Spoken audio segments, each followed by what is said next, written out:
ఎగ్గొట్టుడే కాకుండా మళ్ళీ ఇంకొక గమ్మతైన ముచ్చట. కేసీఆర్ ఉన్నప్పుడేమో రైతు బంధు మీకు నాట్లు పడే టైంకు రైతు బంధు పడుతుండే టింగు టింగుమని. ఒకసారి కాదు, 2 సార్లు కాదు, 11 సార్లు పడ్డది రైతు బంధు. మీరు దండం పెట్టుకునే అవసరం లేదు, దరఖాస్తు పెట్టుకునే అవసరం లేదు, దఫ్తర్లు తిరిగే అవసరం లేదు, ఎవరిని కాళ్ళు పట్టుకునే అక్కర్లేదు, ధర్నా చేసే అవసరం లేదు. ఏ అవసరం లేకుండా టైంకు మంచిగా మీ ఫోన్లనే టింగు టింగుమని సౌండ్, మంచిగా ఖాతాల పైసలు పడుతుండే. 70 లక్షల మంది రైతుల ఖాతాల్లో 73,000 కోట్ల రూపాయలు వేసిన ఒకే ఒక్క నాయకుడు భారతదేశంలో రైతు బంధు కేసీఆర్ గారు. కడుపుల సల్ల కదలకుండా, ఎక్కడికి పోకుండా, కడుపుల సల్ల కదలకుండా మీ ఖాతాల్లో పైసలు పడ్డాయి. మరి ఈరోజు ఏం జరుగుతున్నది? కేసీఆర్ ఉన్నప్పుడేమో నాట్లప్పుడు పడుతుండే రైతు బంధు, కాంగ్రెస్ వాళ్ళు వచ్చినాక ఓట్లప్పుడు మాత్రమే పడుతుంది. పార్లమెంట్ ఎలక్షన్ ముందు ఒక తాప, ఇప్పుడు మళ్ళీ పంచాయతీ ఎన్నికలు వస్తున్నాయి కాబట్టి డబ్బల ఓట్లు కావాలి కాబట్టి ఇంకొక తాప ఇప్పుడు వేసిండు. వేసి మళ్ళీ ఏమంటుండు, దానికి కూడా ఇక నా పాటి పని ఎవ్వడు చేయలేదు ఈ దేశంలో, ఇక పోయి సంబరాలు చేసుకోపని రైతులందరూ. ఏమిటికి సంబరం? నువ్వు ఇస్తానన్న బోనస్ ఎగ్గొట్టినందుక, యూరియా బస్తాల కోసం లైన్లలో నిలబెడుతున్నందుక, లేకపోతే 15,000 ఇస్తా అని చెప్పి కటింగులు పెట్టి 12,000 ఇచ్చి దానికే పోజులు కొడుతున్నందుక? దేనికి చేసుకోవాలి సంబరము? కేసీఆర్ ఉన్నప్పుడు కరెంటు టైంకి వస్తుండే, కేసీఆర్ ఉన్నప్పుడు ఎరువులు టైంకి వస్తుండే, కేసీఆర్ ఉన్నప్పుడు పంటకు పెట్టుబడి టైంకి వస్తుండే, పంటలు మంచిగా వండితే బ్రహ్మాండంగా కొనుగోలు కూడా టైంకి అవుతుండే, పైసలు కూడా టైంకి పడుతుండే. ఇలా ఉన్నదా పరిస్థితి? పట్టించుకున్నటోడు ఉన్నాడా? ఇక్కడికి వచ్చేటప్పుడు పరకాలు లాగిన నేను. పరకాలలో మన మాజీ ఎమ్మెల్యే ధర్మారెడ్డి గారు ఒక మీటింగ్ పెట్టిండు. ఆ మీటింగ్లో చెప్తాండు, సంగెం మండలంలో నల్లబెల్లి అనే ఊరుందట. ఆ ఊళ్ళే ఒక మహిళా రైతు, భర్త ఎక్కడో బొంబాయిలో పనిచేస్తాడు, కొడుకు హైదరాబాద్లో ఉద్యోగం చేస్తాడట. కానీ 3 ఆధార్ కార్డులు ఉన్నాయి.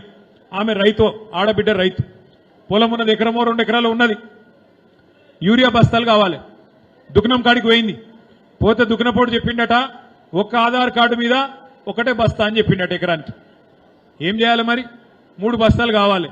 ఏం చేయాలని చెప్పి ఇంటికి పోయి కొడుకు ఆధార్ కార్డు, భర్త ఆధార్ కార్డు, ఆమె ఆధార్ కార్డు 3 పట్టుకొచ్చి ఆ దుకాణపోనికి ఇచ్చింది. ఇచ్చి 3 బస్తాలు కొంటపోయింది. కొంటపోతే ఏమైంది ఎరికేనా? మధ్యలో పోలీసు వాళ్ళు పట్టుకొని నాన్ బెయిలబుల్ కేసు పెట్టి ఇలా ఆ మహిళా రైతును జైలుకు పంపిండ్రు. ఇదేనా ప్రభుత్వాన్ని నడిపే పద్ధతి? ఎరువులు ఇస్తే దానికోసం యుద్ధాలు, ఎరువు కావాలంటే యుద్ధం. భర్త పేరు మీద, కొడుకు పేరు మీద ఆధార్ కార్డు పెట్టి ఎరువు బస్తా తెచ్చుకుంటే అదేదో మర్డర్ చేసినట్టు తీసుకుపోయి నాన్ బెయిలబుల్ కేసు పెట్టి జైల్లో పెడితే దీన్ని ప్రభుత్వం అందామా ఇంకేమందాము? మీరు ఆలోచన చేయమని చెప్పి నేను కోరుతా ఉన్నా. ఎట్లున్న పరిస్థితి ఎట్లయింది అంటే, నేను మొన్న నా నియోజకవర్గం సిరిసిల్ల పోయినా. ఆడికి పోగానే ఒక మా వాళ్ళందరూ వచ్చి ఇట్లనే ఎలక్షన్ ఉన్నది కదా మాట్లాడుకుందామని కూర్చున్నాం.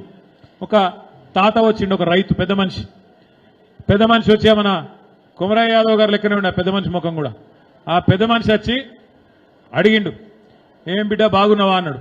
నేను బాగానే ఉన్నా, మీ సంగతి ఏందని నేనన్నా. ఏం సంగతి పాడైంది? ఏం లేదు, కాలం అయితే లేదు, వానలు కొడతలేవు, నీళ్లు లేవు ఆగులా, రైతు బంధు పడతలేదు, కరెంటు వస్తలేదు, కాలిపోయిన ట్రాన్స్ఫారం రిపేర్ చేసేవాడు లేడు, ఏం చేయాలి? మంచిగా పాలిచ్చే బర్రెను పక్కకు పెట్టినాం, తన్నే దున్నపోతుని తెచ్చుకున్నాం, ఇక తంతాంది పడుతున్నాం, ఏం చేయమంటావు అన్నాడు.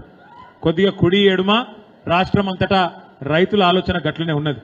పాలిచ్చే బర్రెను పక్కకు పెట్టి ఎగిరి తన్నే దున్నపోతుని తెచ్చుకుంటే మన తన్నకుండా ఊకుంటుందా? దాని బుద్ధి మారుతుందా? దున్నపోతుంది. కాంగ్రెస్ అనే దున్నపోతుని తెచ్చుకొని దాంతో పని కావాలంటే పని అవుతుందా? దున్నపోతు ములుగర్ర పెట్టినా ఒడిచినా పోతుందా? అటు ఇటు పోదు కదా. గట్లనే ఇవాళ ఈ ప్రభుత్వానికి ఎవ్వాలంటే కూడా పట్టి లేదు. మాటలు మస్తుకిచ్చిర్రు. మా బలహీన వర్గాల సోదరులకు, బీసీ సోదరులకు ఇక శపవశంగానని మాటలు ఇచ్చిర్రు. ఏమేం చెప్పారు? కామారెడ్డిలో బీసీ డిక్లరేషన్ అని విడుదల చేసిండ్రు. ఏం చెప్పారు బీసీ డిక్లరేషన్లా? మాకు కాంగ్రెస్ వాళ్ళకు మీరు అధికారం ఇస్తే బ్రహ్మాండంగా సంవత్సరానికి 20,000 కోట్ల బడ్జెట్ పెడతాం, 20,000 కోట్ల బడ్జెట్ పెడతాం, 5 ఏళ్లలో 1,00,000 కోట్ల బడ్జెట్ బీసీ సంక్షేమానికి ఇస్తామని చెప్పారు. మరి ఆ 1,00,000 కోట్లతో ఏం చేస్తారయ్యా అని అడిగిండ్రు. అడిగితే ఏం చెప్పారు ఎరికేనా? యాదవ సోదరులకి, కుర్మ సోదరులకి, గొల్ల సోదరులకి, కుర్మ సోదరులకి కేసీఆర్ రెండో విడత గొర్రెలు ఇయ్యలేదు. మేము రాగానే 100 రోజుల లోపలనే రెండో విడత గొర్రెలన్నీ పంచుతాం అని మాటిచ్చిండ్రు.